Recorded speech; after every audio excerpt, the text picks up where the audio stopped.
bakunzi b'urubuga rwa Vuga Yesu TV, turabaramukije mu izina ry'Umwami wacu Yesu Kristo, mu wese aherereye haba ari kure cyangwa hafi. Turabahaye ikaze kuri ino rubuga kugira ngo mukurikirane umuvyeyi wacu kandi akaba ari n'umukozi w'Imana, kugira ngo mwumvirize intahe adushingira iby'Imana yamukoreye. Turamuhaye ikaze, ariko imbere yuko adugira ku ijambo tubanje kumuha akanya kugira ngo asenge Imana.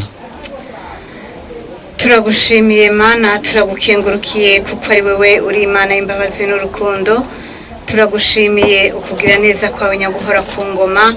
Turagushimiye ingene wabanye natwe kuva mu gitondo gushika kuri ino saa tukaba tukiri bazima. Mana yo mu ijuru, nubihererwe icubahiro, kuko hariho benshi bapfuye, hariho benshi bahuye n'amasanganya atandukanye, hariho benshi batazi ko bwije canke bwakeye, ariko natwe kubw'ubuntu n'urukundo watugiriye Mwami, kubw'ubuntu n'imbabazi nyinshi Mwami wabanye natwe, utugirira neza, uratwemerera turashika kuri iyi saa tugihumeka umwuka wazima. Mwami Yesu, nubihererwe icubahiro. None Data wo mu ijuru, turagushimiye, turagukengurukiye umwanya wose tuja kubana hano Mwami, ndakwinginze ngushishikare kubana natwe, utugirire neza nyaguhora ku ngoma, ubane n'imiryango yacu, bane n'inshuti zacu, abari kure n'abari hafi Mwami, ushishikare kubagirira neza. Data wo mu ijuru, natwe umwanya wose tuja kumara hano ushishikare kubana natwe. Urakoze rero Data kuvyumvise, iyo tugusaba niturinda gusaragara, kuko niwe wabivuze neza mu ijambo ryawe ngo naho tuzogusaba akantu kantacu ngo uzovyumva uri mu ijuru. None turakwinginze ngo twumve uri mu ijuru, hanyuma ubane natwe umwanya wose, uzobukoze Mwami. Urakoze rero kuvyumvise, urakoze kugiye kubikora. Ishimwe n'icubahiro nibihabwe wewe, ni mu izina ryawe ryera Yesu Kristo dusenze twizera kandi tugushimira, amen. Reka rero tugusabe udugire ku ijambo, utubwire Imana yagukoreye, ibitangaza Imana yagukoreye. Turaguhaye ikaze. Murakoze cyane mukozi w'Imana. Ego jewe ntaravuga iby'Imana yankoreye, reka mbanze ndabibwire kuko hariho benshi banzi, hariho n'abatanzi. Jewe nitwa Niyonzima Tereza, hanyuma Yesu akaba yarangiriye neza, akaba yarampaye cyane cyane kumumenya, akaba yarampaye cyane cyane kumwizera. Nukuri ndabishima cyane, uhoraho abihererwe icubahiro. None rero mumaze kumva ego amazina yanje, ko nitwa Niyonzima Tereza, nkaba mba mu Nyakabiga, rero nkaba nsengera muri Eglise Anglikani Nyakabiga. Rero Yesu yarangiriye neza, Mwami Yesu abampera umugisha. Urashobora kubandanya uvugira ibitangaza Yesu yagukoreye. Murakoze kumpa ijambo. Jewe igihe maze narahuye n'ibibazo bitandukanye, ibibazo by'indwara, ibibazo byo mu buryo bw'umubiri, umubiri uramerera nabi, ariko ndashima Yesu cyane ko yabaye hafi yanje. Jewe atana byinshi ndavuga, nagomba mbanze kuremesha umuntu wese novuga ntiyambaye umubiri. Umuntu wese yoba avuga mu gutinya indwara, iyo agwaye akumva afise ubwoba bw'urupfu, akumva afise ubwoba bw'iyo ndwara, mbere hakagera n'igihe n'abaganga bashobora kumubwira yuko atagikira. Ariko kuri uno mugoroba muri ano masaha nagomba ndabaremeshe yuko nk'uko ijambo ry'Imana bitubwira, nta ndwara n'imwe idakira mu izina rya Yesu, iyo wizeye ukizera Yesu nk'umwami n'umukiza wacu, kuko ari we adukiza indwara. Amen.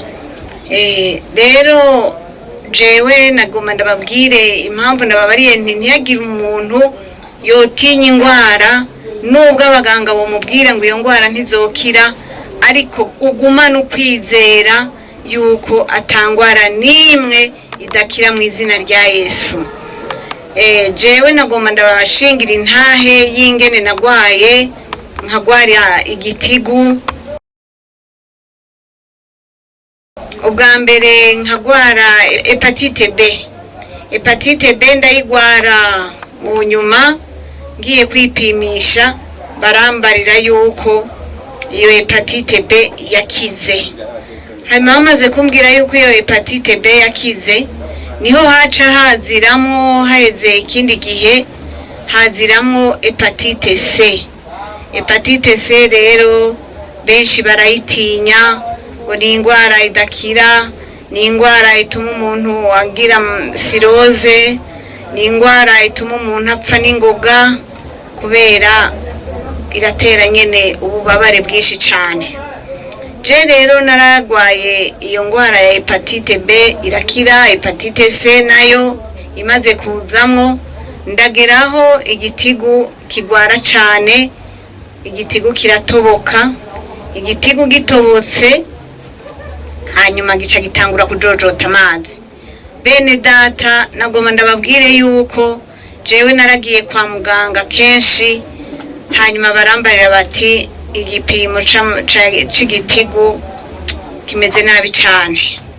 Hanyuma ndagenda kwa dogiteri ajejwe iyo ndwara. Maze kugenda kuri uyo mudogiteri ajejwe iyo ndwara y'igitigu, hanyuma arangirira ecography. Ico gihe sinaryama, ari mu mwaka w'ibihumbi 2020, sinashobora kuryama, sinashobora kugira n'ikintu na kimwe shobora gufungura kuko nari mfise ububabare bwinshi budasanzwe. Sinakora n'ikintu na kimwe, sinahema, sinagira gute. Maze kuja kuri uyo mu docteur, ikintu yakoze yarangiriye ecography. Hanyuma maze kungirira ecography acasanga munda hariyo ngo amazi menshi cyane. Arambarira ati madame, nukuri munda yawe igitigu caramaze kononekara. Amakarorero kwishesheti ngo ryaheze ama elastike. Arambarira ati urabona ishesheti yo ryashaje rigaheramwo ama elastike, niko igitigu cawe gisigaye kimeze. Igitigu cawe kiguma kijojota amazi kubera carabaye nk'ishesheti ryaheze ryashaje. Igitigu cawe kiguma gisesa amazi gusa. Nanje aho nari kuri table ariko arangirira ecography. Hanyuma ndamubaza nti none ga muganga, ko bavuga yuko igitigu hamwe n'amazi aguma jojota munda ariyo cirrhose du foie biterwa n'abantu banyoye inzoga cane, buno bavuga yuko ari ibintu biterwa n'abantu banyoye inzoga cane. Nanje kuva mu buzima bwanje, kuva ndi umwana, sindigera nshira n'ikintu citwa alcool mu kanwa y'inzoga, yaba ikiyeri, yaba musteri, yaba ugwagwa, yaba n'impeke, mbere nta n'imbuzo ndashira mu kanwa ngo ndiko ndarya. None nk'ico gitigu coba caje gute? Nta kazi nkora ngo nduhe ku buryo nogwara ico gitigu hakageraho kijojota amazi. Ati nukuri muri iyi ndwi niyahera mu ndwi itangura uzogende batangure kukuvoma amazi yo munda kuko yamaze kuba menshi. Naciye ntwenga ca ndabwira uwo muganga, nti muganga ntumbariye gute? Ati ndakubwiye yuko munda hawe huzuye amazi. Ati nico gituma ubabara cyane, kandi ati n'amazi amaze kugwira, igitigu naco carabaye ikintu c'igishambara. Ndamubwira nti risubira upima urabe. Atekana ati biraboneka raba. Ati raba aya yose n'amazi. Nanje urumva yanyereka ngo raba muri bijya byuma byabo, nibyo kumenya bo babimenyereye, je sinabona ibyo ari byo. Munyuma niho yacambwira ati rero ico gitigu cawe genda urondere imiliyoni 6. Umaze kurondera izo miliyoni 6, iyo miti nishinge zibiri gusa bazogutera rimwe mu mwaka. Ati kandi ubwo rushinge uzorutuma iburaya. Ca ndamubarira nti jewe izo miliyoni 6 ntazo noronka, ti mugabo ndafise uzonzanira uwo muti, ndafise uzonzanira uwo muti kandi azomvura. Acara twenga ngo je ndakunda ukwizera kwawe. Ndamubwira nti jewe natunzwe no kwizera.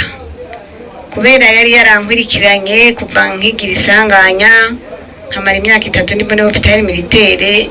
Yarabona ukuntu nifata, yarabona akora atamarira ngira kandi mfise amadurerere menshi, mfise ububabare budasanzwe. Niho rero jewe naca ndamubwira nti muganga, ntiwambariye ngo mfise amazi menshi mu nda, ntinagomba ndagusabe usubire mupima urabe. Aca arasubiramwo arapima, aratwenga, arampima, aca mbarira ati nukuri amazi ni menshi. Nanje nca ndahindukira ndamubwira nti muganga, nti mbega ntubona yoba ngana namwe yo mu gihe ca Nowa, ni kuri ca gihe c'umwuzure, ntubona ayo mazi ari mu nda yoba ngana namwe yo mu gihe co kuri Nowa, wa mwuzure wari wuzuye isi. Aca arasubira aratwenga, nca ndamubwira nti muganga, jewe mfise ukwizera kandi ndafise umuganga azonzanira iyo miti uri kurambarira notuma iburaya. Niyaza zoza yizanye, ndazi ninashika muhira ndaja kumubarira zoca zayizanye. Aho nta numwe nari mfise, mugabo nari mfise kwizera Yesu wewe yama nkiza kuko niwe muganga mukuru. Hanyuma acarambaye ati nukuri iyo miti ntiyogukiza mugabo yogabanya ububabare, ati ni inshinge 2 gusaba gutera 2 mu mwaka. Ndambwira nzo miliyoni 6 je ntazo noronka. Rero kubw'ivyo ico nakoze naragiye bene data, nagomba ndabaremeshe yuko atangwara nimwe idakira mu izina rya Yesu ni wagira ukwizera. Uwo muntu namubarira ndafise uzonzanira uwo muti atari Yesu, naye nizeye yuko yonkiza. Nta wundi muntu numwe naziga yompa izo miliyoni 6 canke ngo ampe uwo muti, izo nshinga zinzanire. Eka jewe narinzi yuko Yesu gusa nizera ariwe azomvura kuko niwe yama ari karamvura. Naragiye njitse muhira ndapfukama imbere y'igitanda ndabwira Yesu nti Yesu ntiwavyumvise ngo ninzane miliyoni 6 kandi we ndazi kuri umutunzi, kandi bambariye yuko ico gitigo kidashobora gukira. Igitigo canje ngo carabaye umushambara, nariko kuko ufise ama pièce de rechange ndazi yuko igitigo canje ushoboye kukirenovera, ushoboye kukigira gishasha, hanyuma kigasubira kikamera neza. Ayo mazi nayo atuzuye n'igikombe c'iritiro, ni ushoboye kuyakamya atarushinge rurinze kunjako kuko n'amazi yo mu gihe ca Nowa nkuko nabibwiye umuganga ndabizi neza yuko yakamye. Bene data, nimutinye ingwara, cane cane mutinye icaha, mugire ukwizera. Nta jambo ry'Imana ngo rivuye ku Mana ribura ububasha. Ko Imana yadusezeraniye yuko ari dukiza ingwara, no muri kuva 15 umurongo wa 26 barabitubwira ngo niwagira umwete wo kubaha uhoraho ngo nta ngwara nimwe azoguteza nkizo yateza abanyegiputa, kuko ngo ariwe uhoraho adukiza ingwara. Na Zaburi 103 irabitubwira. Rero muhagarare ku ijambo ry'Imana, mubwire Yesu niwe muganga mukuru abakize izo ngwara, adukize kuko yama yadukijije.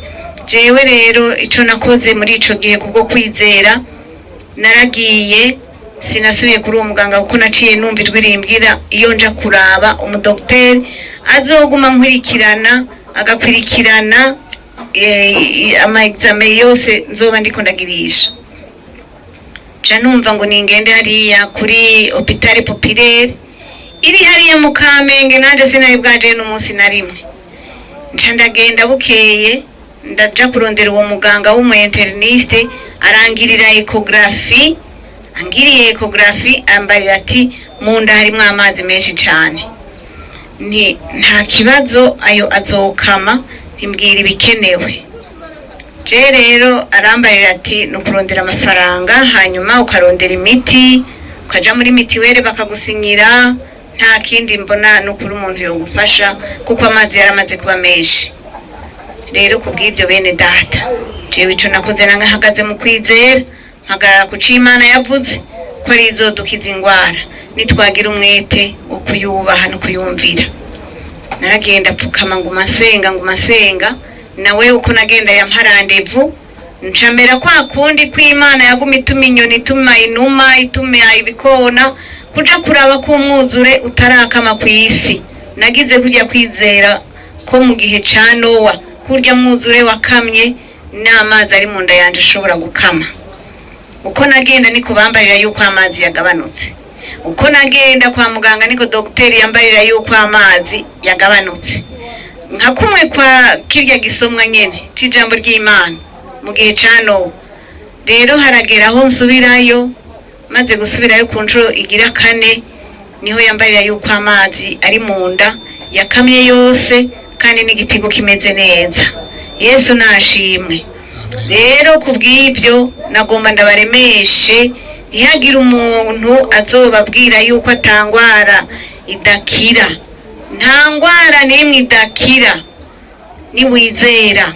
Ico gitigu sinamenye ingene cakize, amazi yagiye arakama. Murumva yuko nababwiye ko uko naja muri ecography, uko umuganga yamparande paya kuri hôpital populaire mu Kamenge, niyo naja hari hakira amabajaja muri 2021. Uko nagenda niko nasanga amazi yagabanutse. Uko nagenda niko nasanga amazi yagabanutse. Haragera rero aho nsanga amazi yaraheze burundu, gushika n'uyu mwanya ndiko ndabashingira kw'intahe nta mazi mfise mu nda. Amen. Amazi yarakamye kumwe ko mu gihe ca wa mwuzure wo kwa Nowa. Amazi rero yarakamye, uyemeze neza mu nda nta mazi ariyo, igitigu carabaye neza. Nukuri ndabaremesheje mugire kwizera, Yesu arakiza. Umwami Yesu abampera umugisha. Murakoze. Amen. Tutararangiza nagomba ndakubazira ijambo. Ndakubazira ijambo rikomeye. Wahagaze mu kwizera, ukwizera kudasanzwe. Hanyuma wizera umwami Yesu. Yesu araza gukorera ibitangaza. Byo naciye numvamwo iri ijambo ry'ukwizera cyangwa ijambo ry'Imana rirarema bikaremera ibishasha mu muntu. None ndakubaze, uramaze kuremesha abandi ubabwira uti nta ngwara n'imwe idakira. Ego Ndizera neza ko Yesu akora ibitangaza nk'uko abigukoreye cyane, kandi ibyo amaze gukorera ni byinshi. None abaguteza amatwi cyangwa ariko barakumviriza, ijambo babwira ryo kongera kubaremesha ugira kandi ni irihe? Murakoze cyane kumpa ijambo, kandi mwakoze no kumpa uyu mwanya. Jewe nk'abanteze amatwi n'abandi benshi dusanzwe tuganira, hariho abari mu bitaro nko muri Rwakarede, nuno munsi twamye tuganira, maze iminsi njayo tuganira. Ndababwira ko ikintu ca mbere ari ugukura amaso ku ngwara, hanyuma bagashira amaso kuri Yesu, kuko ni wakiza. Ni wakura amaso ku ngwara hanyuma ukayashira kuri Yesu, ukamwizera, ukumva ko ari we muganga mukuru, ukumva ko ari wa wundi nyene adahinduka, ari wa wundi yazura Lazaro, ari wa wundi yahumura yampumye Barutimayo, ari umwe yamugurura ca kimuga. Yesu arashoboye byose. Ni mumwizere, mukura amaso ku ngwara, muyahange Yesu, kuko ni washoboye. Umwami Yesu abagirire neza. Nagomba ndagusabe imbere yuko turangiza kandi uduze isengesho usengera bihebujwe n'indwara barimo, kugira ngo umwami Yesu abagendere. Mana yo mwijuru, Mana uhambaye, Mana ugira neza, Mana wewe wisakaye ubwiza n'icubahiro, reka nongere kugushimira ubugira kandi Mana. Reka nongere kugushimira kuko uri Imana ihambaye, uri Imana ikomeye, uri Imana ishoboye ibyananiranye, uri Imana ishoboye iby'abana b'abantu bamaze kwihebura ariko ukabigira bizima mwami Yesu. None ndakwingize muri kano kanya nyaguhora ku ngoma, ndakwingize data wo mwijuru ngo ugendagende mu mihana itandukanye, ugendagende mu bitaro bitandukanye hirya no hino mana, ugenda uremesha abagwaye, ugenda ukora ko mwami ku bagwaye, kwa kundi data wo mwijuru wahumura Barutimayo ngo yari amaze imyaka 40 ngo yavutse ari impumyi, ariko kubwo kwizera mana warakoze ku maso ya Barutimayo, uraheza mwami Yesu uramubarira uti mbega Barutimayo urabona iki? Barutimayo aravuga ati ndabona kubwa twatwondo wari wavurunze ugasiga ku maso ya Barutimayo. None ndakwinginze nyaguhora ku ngoma, genda mu bitaro bitandukanye, genda muri Rwakarede, genda mwami za hopitale militaire, genda za Prince Regent, za klinike hose mana no mu bitaro vy'ama prive, aho hose mana genda urakora nk'Imana. Ikiganza cyawe sigitoya ngo kinanirwe no gukiza mana, ndakwinginze ngo uremeshe imitima y'abihebuye. Hari abari mu bitaro mwami bamaze imyaka myinshi mu bitaro, bamaze kwihebura, bamaze kubona ko batagikira, ariko abo bose mwami ndakwinginze ngo basuke mu mutima wo kwizera kugira ngo bizere ijambo ryawe, uheze ubakize mwami Yesu, uzobukoze nyaguhora ku ngoma. Hariho benshi nabonye mu byumba bitandukanye, hari abarwaye mwami n'ibihute byo mu nda, hari abarwaye ibihute byo mu mutwe bamaze kwihebura, hari ab'amaguru mwami babona yuko yamaze kubora, abo bose biteze gucibwa amaguru, ariko ndakwinginze kuko uri Imana ihambaye kandi uri Imana ishoboye, ubagenderere kandi ubagirire neza, ubakore ko kumwe wakora ku Barutimayo, ubazure kumwe wazura Lazaro, uzobukoze mwami Yesu. Urakoze rero data kubyumvise, iyo tugusaba niturinda kwikebagura, kuko niyo tuvuze akantu kantaco nawe ngo uba wamaze kubyumvira mu ijuru. Reka ndagusabe muri bikeya byinshi ubiduhera imbabazi n'ubuntu, ni muri rya zina ryawe ryera Yesu Kristo dusenze twizera, amen.